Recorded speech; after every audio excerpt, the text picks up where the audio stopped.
नमस्कार।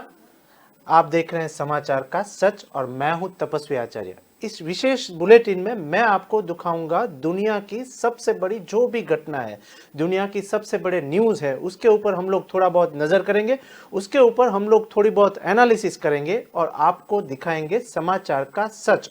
तो सबसे पहले बात करेंगे गुजरात की। गुजरात में इलेक्शन का माहौल चल रहा है और आज फिर से गुजरात के दौरे पर अरविंद केजरीवाल, सीएम, वहां पर दिल्ली के सीएम अरविंद केजरीवाल फिर से 2 दिन के लिए यहां पर गुजरात में है। तो बात करते हैं उन्होंने क्या बोला है और वहां पर ट्वीट क्या किया है, उसके ऊपर एक नजर करें तो विविध न्यूज़पेपर जैसे कि गुजरात में गुजरात समाचार और संदेश न्यूज़पेपर है, उन्होंने जो कुछ डिटेल लिखी है वो यहां पर हम लोग समझने की कोशिश करेंगे कि भगवंत मान ने और केजरीवाल ने क्या ट्वीट किया हुआ है और किसको झांसे में लेके ट्वीट किया गया है। डिटेल कुछ ऐसी है कि केजरीवाल और मान आज गुजरात में और ट्वीट कर दिल्ली के सीएम कुछ बोले कि बाप रे इतना डर, ऐसा कुछ सामने आया हुआ है, डिटेल सामने आई है और ऐसा वहां पर सोशल मीडिया पे न्यूज़ वायरल हुआ है। क्या न्यूज़ वायरल हुआ है वो हम लोग देखें तो सबसे पहले गुजरात समाचार के साथ जाते हैं। अरविंद केजरीवाल भगवंत मान के साथ आज 2 दिन दिवसीय गुजरात के दौरे पर रहेंगे और रविवार को वो दोनों मुख्यमंत्री सूरत के वहां पर कड़ोदरा में दोपहर में बैठक संबोधित करने वाले हैं और जबकि शाम को वलसाड़ जिले के धर्मपुर एक जनसभा का संबोधन भी करने वाले हैं। दिल्ली के सीएम वहां पर अरविंद केजरीवाल भगवंत मान के साथ वहां पर जाएंगे। पंजाब के मान जो है वो सीएम है, तो दोनों सीएम, दो स्टेट के अलग अलग सीएम दो जगहों पे वहां पर जनसभा संबोधने वाले हैं और वो भी गुजरात में। इसी दौरान बीजेपी के आला कमान है वो भी कुछ हरकत में आए हुए हैं। आपको बता दें कि कल बड़ा प्रधान नरेंद्र मोदी भी गुजरात में आने वाले हैं। तो इसी बीच दिल्ली के मुख्यमंत्री और आम आदमी पार्टी के राष्ट्रीय संयोजक अरविंद केजरीवाल पंजाब के मुख्यमंत्री भगवंत मान के साथ शनिवार और रविवार वहां पर गुजरात में रहने वाले हैं। गुजरात के 2 दिवसीय दौरे पर है। तो इसी बीच केजरीवाल और मान शनिवार को वहां पर सूरत के आजू बाजू विस्तारों से लोगों से मिलने वाले हैं, वहां के प्रश्न को समझने वाले हैं, वहां पर जनसभा संबोधने वाले हैं।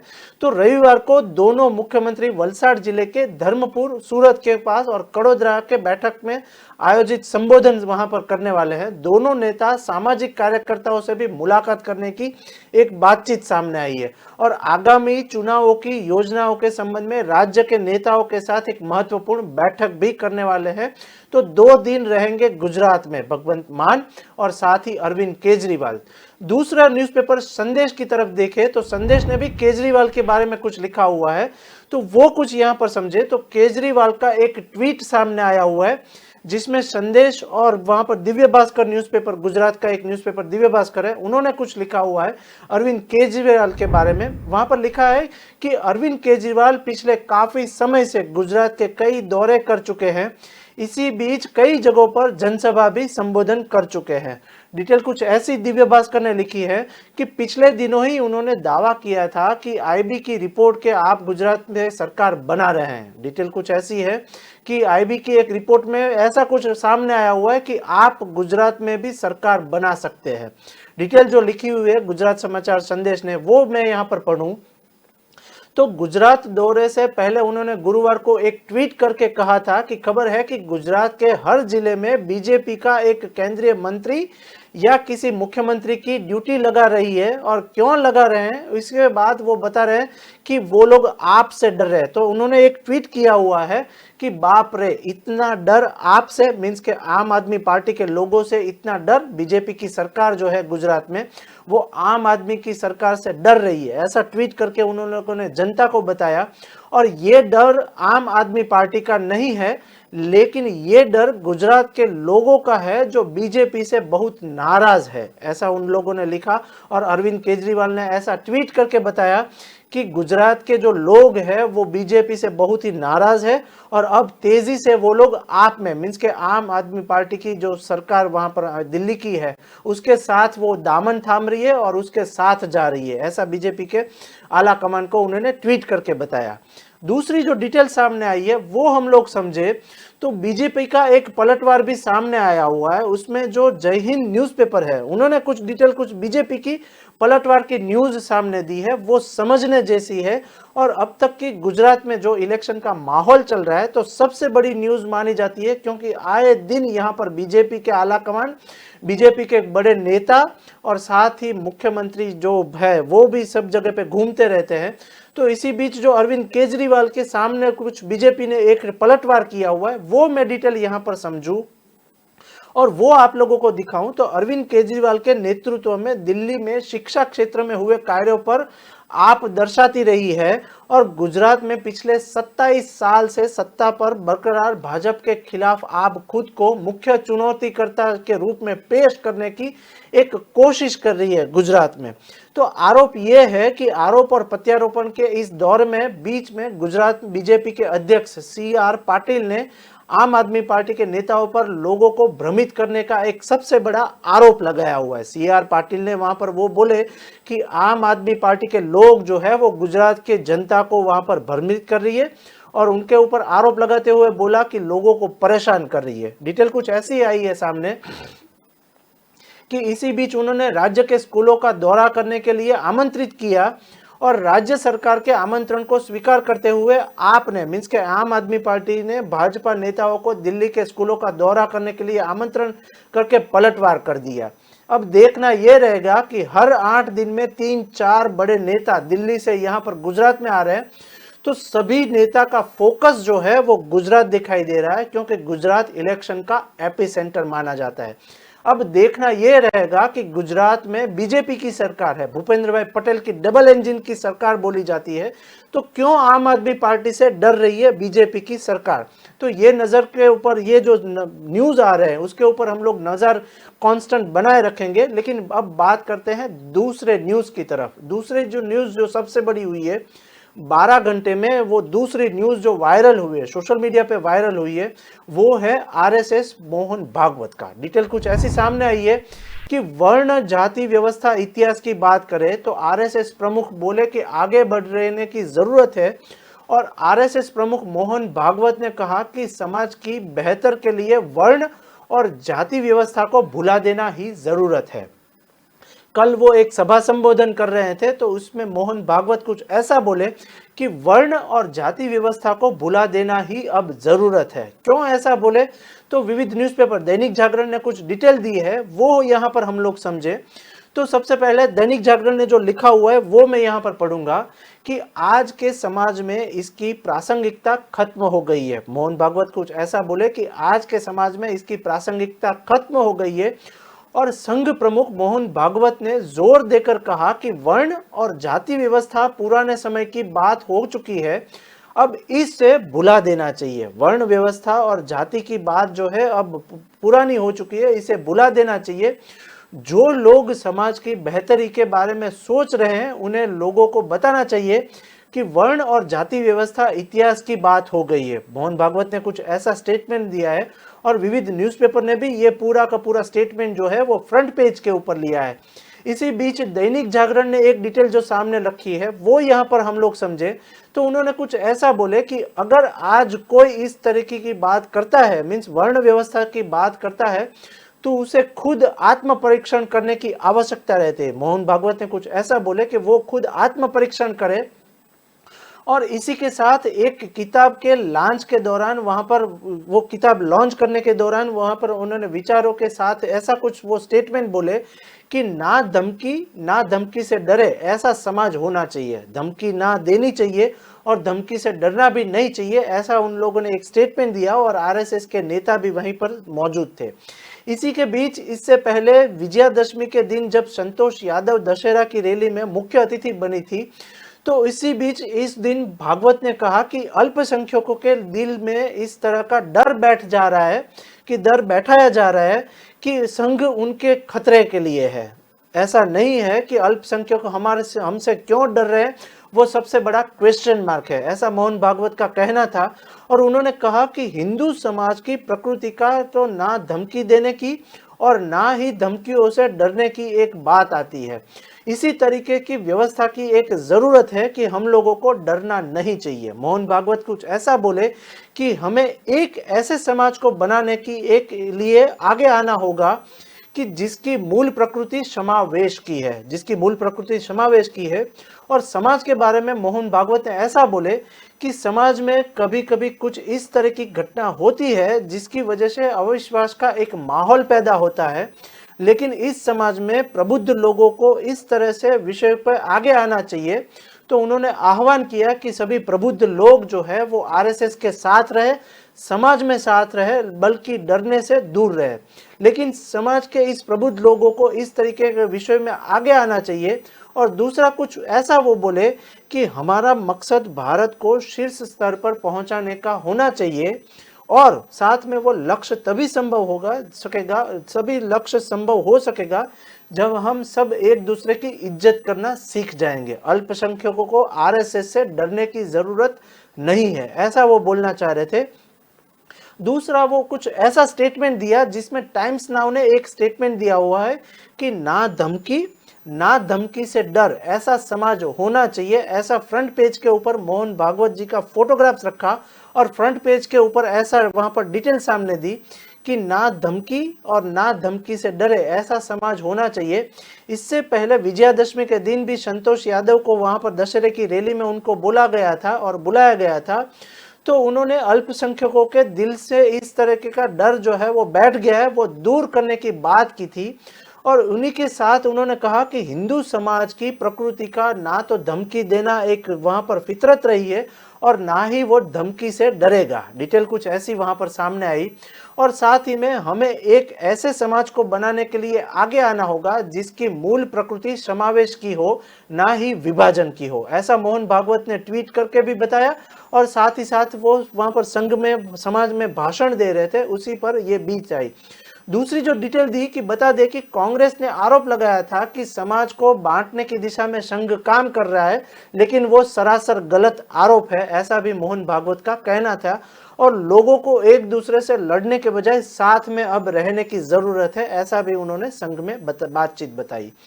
अब एक तीसरे न्यूज की तरफ चले तो एक बात, तीसरे न्यूज तरफ चलते हैं तो 11 एक लोग जिंदा जलाने की एक सबसे बड़ी दुर्घटना हुई है, उसके ऊपर हम लोग गौर करें तो डिटेल कुछ ऐसी है कि 38 लोग जो है वो जख्मी हुए हैं।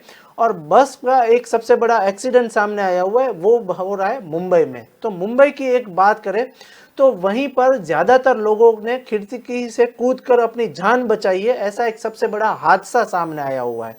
क्या वहां पर हादसा हुआ है वो हम लोग समझे तो महाराष्ट्र के नासिक में शनिवार को सुबह एक भीषण हादसा हो गया। और इसी में सबसे बड़ी जो बीच घटना घटी है वो यहाँ पर महाराष्ट्र के एक नासिक न्यूज़पेपर है, उसकी डिटेल हम लोग समझे तो वहीं पर जो दैनिक जागरण ने लिखा हुआ है उसी के न्यूज़पेपर आए तो शनिवार सुबह को एक भीषण हादसा हो गया और बस और ट्रक के बीच एक सबसे बड़ी दुर्घटना हुई। उसी बीच टक्कर से अगले हिस्से का पूरा आग में, वो पूरा अगला हिस्सा जो है, बस का अगला हिस्सा जो है वो पूरा आग में जल गया और उसमें आग लग गई। देखते ही देखते 20 मिनट में बस जो है वो धुएं में जलकर खाक हो गई और हादसे में बस में सवार जो 11 लोग हैं वो जिंदा जलकर लाश हो गए। डिटेल कुछ ऐसी सामने आई है। और वहां पर नासिक का एक पूर्णेंदु न्यूज़पेपर है, उसमें कुछ ऐसा लिखा हुआ है कि इसके अलावा 38 यात्री जख्मी हो गए और बस यथावत मुंबई जा रही थी और दुर्घटना सुबह 4:30 बजे हुई है। अब देखना यह रहेगा कि वहां पर यात्री जो है वो बुरे फंस चुके हैं, उसमें अस्पताल में उन लोगों को भर्ती किया गया है और ज्यादातर लोगों यात्री जो है वो बस से कूदकर बाहर आ गए और उन्होंने जान बचाई है। और बस में तकरीबन 45 से 50 लोग सवार थे। और हादसा जो हुआ है वो नासिक और औरंगाबाद रूट के नंदुरबार के पास हुआ है और बस जो है वो चिंतामणि ट्रेवल्स की थी और इसमें 45 से 50 लोग सवार थे। पुलिस ने उपायुक्त अमोल के ताबे में आकर हादसे की पुष्टि की है और उन्होंने बताया है कि 10 लोग की वहां पर मौत हुई है और पीएम मोदी ने इस घटना को दुखद जताया हुआ है। और उधर महाराष्ट्र के सीएम एकनाथ शिंदे ने भी कहा कि घायलों को इलाज जो है वो अच्छी तरीके से हो जाएगा और खर्च जो है वो सरकार उठाएगी। तो अब देखना यह रहेगा कि इस घायलों के किस तरीके से वहां पर जिम्मेदारी ली जाती है और कितने लोगों की मौत की पुष्टि होती है। अब एक दूसरे न्यूज की तरफ चले और दूसरे न्यूज जो आ रहे हैं वो भारत के कारोबार और क्वेश्चन मार्क जैसे एक न्यूज सामने आ रहा है।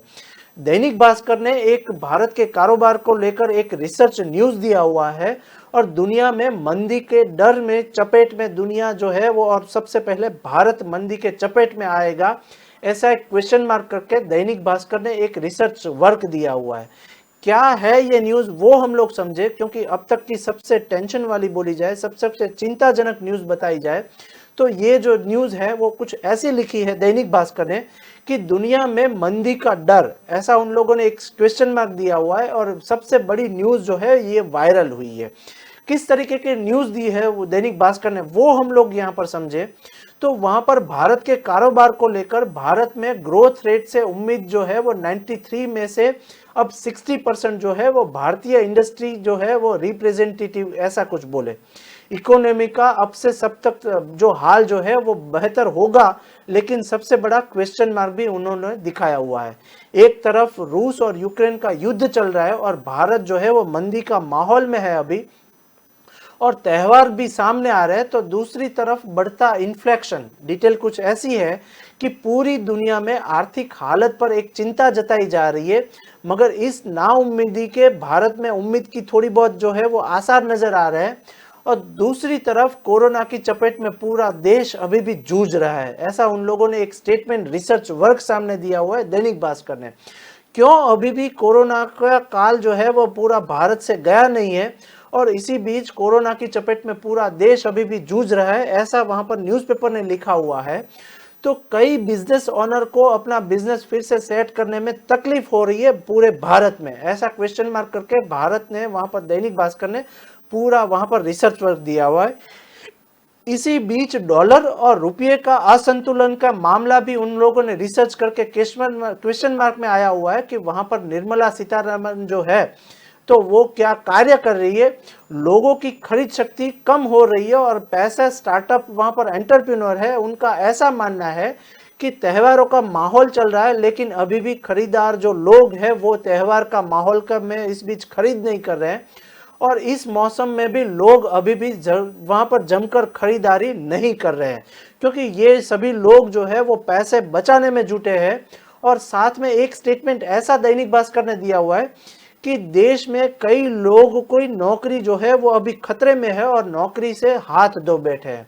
तो देखना ये रहेगा कि इस बीच केंद्र सरकार कुछ बढ़ती हुई महंगाई के ऊपर कुछ रोकथाम कर रही है या नहीं कर रहे। इसी बीच जो अभी सीएनजी और पेट्रोल के दाम बढ़ रहे हैं उसके ऊपर केंद्र सरकार क्या कार्यवाही करेगी वो देखना रहेगा। दूसरा जो न्यूज आया हुआ है वो दुनिया की सबसे पुरानी मैनेजमेंट कंसल्टेंसी में एक जो कंपनी की 1 सितंबर 2022 की स्टेटमेंट सुने तो उसमें ग्लोबल इकोनॉमिक कंडीशन आउटलुक की रिपोर्ट के मुताबिक वहां पर एक ग्लोबल सर्वे में शामिल लोगों में से 60% ऐसा मानते हैं कि आज आर्थिक हालत जो है वो 6 महीने से बदतर हालत में है, ऐसा वहां पर आउटलुक न्यूज मैगजीन है। उन्होंने भी ये बात की पुष्टि की है कि देश जो है वो अभी मंदी के माहौल में है और मंदी का सामना कर रहे हैं। 6 महीने पहले की तुलना में ज्यादा खराब हालत है, ऐसा वहां पर आउटलुक न्यूज मैगजीन ने लिखा हुआ है। जबकि कि वहां पर 52% लोगों का मानना है कि वहां पर 6 महीने में हालत और खराब हो सकती है। वहां पर सबसे बड़ी अर्थव्यवस्था को लेके वहां पर क्वेश्चन मार्क सामने आया हुआ है। मगर इन सब की नाउम्मीदी के बीच में भी दुनिया की कुछ ही अर्थव्यवस्थाओं में उम्मीद थोड़ी बहुत बाकी है। इनमें सबसे आगे जो है वो देश है वो भारत है और सर्वे में एक शामिल भारत के प्रतिनिधियों का एक दौरा वहां पर सामने आया था। उसी बीच 65% कुछ ऐसा मानते हैं कि आर्थिक हालात 6 महीने से पहले मुकाबले थोड़ी बहुत बेहतर होते रहेंगे, लेकिन जो त्यौहार का माहौल है वो थोड़ा बहुत अनस्टेबल बोला जा सकता है। अब देखना ये रहेगा कि सबकी वहां पर जो है वो हालत एक तरफी है, वहीं पर सीएनजी के जो भाव बढ़े हुए हैं उसको किस तरीके से रोका जाए, तो केंद्र सरकार इसके ऊपर कार्यवाही करेगी या नहीं करेगी, ये सबके वहां पर क्वेश्चन मार्क सामने आ रहा है। ये होता रहेगा। लेकिन अब बात करते हैं चौथे न्यूज की तरफ, और सबसे बड़े न्यूज जो स्टेट के कर्नाटक का एक न्यूज जो सामने आया हुआ है, नवभारत टाइम्स ने कुछ ऐसा लिखा हुआ है वो यहाँ पर समझे।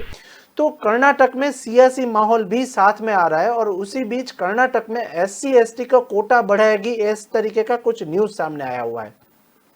वहां की प्रदेश सरकार विधानसभा के चुनाव से पहले एक बीजेपी का सबसे बड़ा एक फैसला सामने आया हुआ है।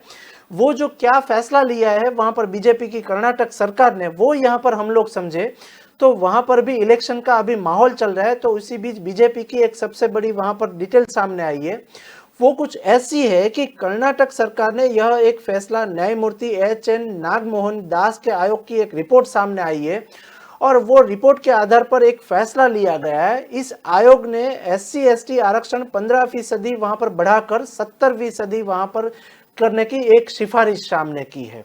इसके अलावा वहां पर ST आरक्षण को 3% बढ़ाकर 7% वहां पर बढ़ाने की एक सिफारिश भी सामने आई है।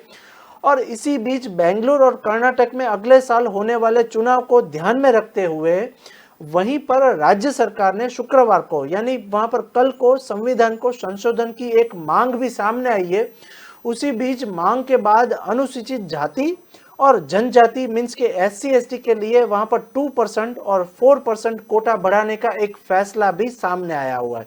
देखा यह जा रहा है कि इलेक्शन के मद्देनजर रखते हुए ऐसा कुछ वहां पर सामने आया हुआ है और SC/ST वाले लोगों को वहां पर सबसे ज्यादा वोट बैंक वहां पर मनाने के लिए बीजेपी प्रशासक जो है वो ऐसा कुछ कार्य कर रही है। वहीं पर यहाँ पर राज्य और आरक्षण में 50% कोटा के कैप में 56% तक को ले जाएंगे।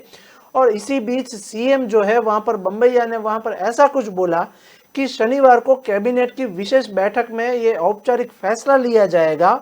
और इसी के साथ पर राज्य पर कानून और संसदीय मामलों के मंत्री जयसी मधुस्वामी ने कहा कि उन्होंने आगे कहा कि हम फैसला करेंगे कि विधानसभा में प्रस्ताव पारित किया जाए या नहीं। इसी बीच विधेयक की परित में वहां पर हम लोग डिसीजन लेंगे और चूंकि वहां पर हम लोग अनुसूचित जाति और अनुसूचित जनजाति के लिए 50% की सीमा से अधिक आरक्षण बढ़ाने की कोशिश कर रहे हैं।